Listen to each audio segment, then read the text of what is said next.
Guys, nandito tayo sa tae ng kalabaw, no? Sa lubluban ng kalabaw. So ito tayo to guys.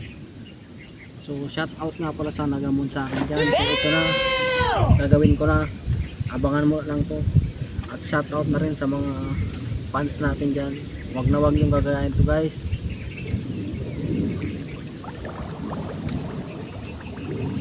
Yan guys, shout out sa inyo.